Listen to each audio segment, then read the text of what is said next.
Brought to you by V-Guard, co-powered by Sensodyne. Beed जिल्ह्यात भीषण दुष्काळाची स्थिती दिवसेंदिवस वाढतच चाललेली आहे। विदारक होताना चित्र आपल्याला पाहायला मिळते। मी सध्या मोची पिंपळगाव या गावामध्ये आहे आणि हे त्या गावाचं मुख्य स्रोत आहे ते म्हणजे आडाने आपण पाहू शकतो। आडामध्ये साधारणतः 10 ते 12 लिटर पाणी असावं। अशा परिस्थितीत ही इथले जे नागरिक आहेत ते टँकरची वाट पाहतात। 1900 लोकसंख्या असलेलं गाव आहे, तर कधी 2 तर कधी 3 टँकर असे येतात। एकंदरीत परिस्थिती जर पाहिली तर भीषण परिस्थितीचा जो सामना जो आहे पाणी टंचाईचा ते करताना दिसतात। किती लोकसंख्या आहे आणि टँकर किती येतात, तेवढं पाणी तुम्हाला मुबलक आहे का? आमच्याकडं 1900 ते 2000 लोकसंख्या आहे आणि एवढी लोकसंख्या असून पशुधन संख्या भरपूर आहे त्याच तुलनेत, परंतु पाणी पुरेसं येत नाही आणि त्याच्यामुळे खूप टंचाईला परिस्थितीला समोर जावं लागतं रोज। देखिए, उनका काम है अफवाह से गर्मी बढ़ाना और हमारा काम है माहौल को ठंडा रखना। हमारा नेता कैसा हो जो माहौल को रखे ठंडा वैसा हो। अब की बात वी-गार्ड एयर कूलर का चमत्कार। पाण्याची पिण्याची परिस्थिती कशी आहे? पिण्यासाठी कुठून वापरतात? पिढून एकच। साधारणतः किती खर्च येतो त्याला होय 200-300 रुपये येतात 500 लिटरला। इथं जो टँकर येतात तो पाणी जो तुम्हाला पुरवठा करतोय तो तुम्हाला पुरत नाही का? पुरत नाही, कधी येतं कधी नाही। प्यायचं पाणी तर बिडवूनच आणणार, हे पाणी येणार सुद्धा पुरत नाही।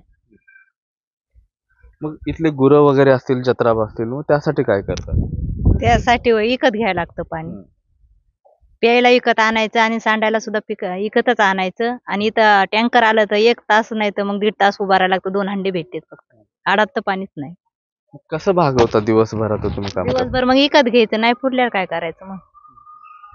हे टँकर मग कधी कधी तर एक दिवस तर येतच नाही, कधी आले ते मग 2 नाही तर 3 येते।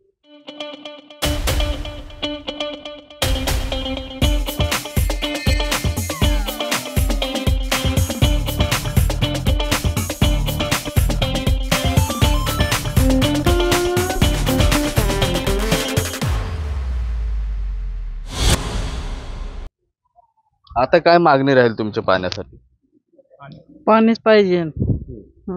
4 टँकर झाले आमचे विकत घ्यायचे। शेतात राहतो, 2-4 म्हशी इथं, आम्ही दोघं 4 टँकर आम्ही विकत घेतलेत 1.5 हजाराचे। पाणीच नाही। सरपंच माझ्यासोबत आहे, तुम्ही इकडे या। गावाची एवढी हाक असतानाही तुम्ही हात बलवून उभा राहताय, प्रशासनाला तुम्ही काही सांगत नाही? बोलतो तर पारीच नाही ना सर। 2-3 टँकर येतात, 2-4 वाजता येतात, थोडं 200 लिटर वाटतो सकाळलाच। 3 टँकर मध्ये काही इतकं भागत नाही।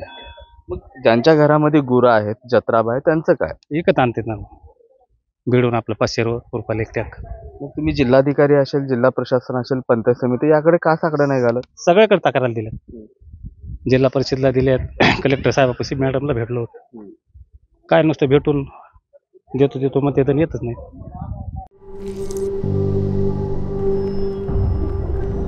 झिंझिण्यांपासून त्वरित आराम मिळवा सेन्सोडाईन रॅपिड रिलीफ बरोबर।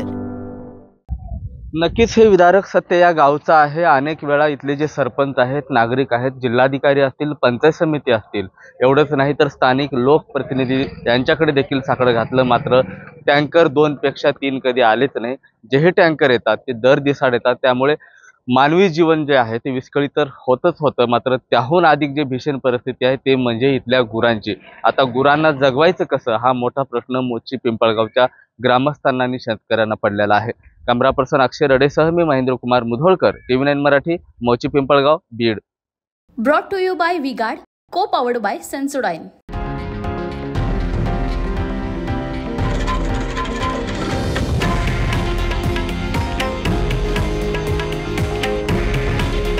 हे आहे देशातील नंबर 1 न्यूज नेटवर्क आणि आपण पाहत आहात TV9 मराठी। काळजी तुमची, हित महाराष्ट्राचं।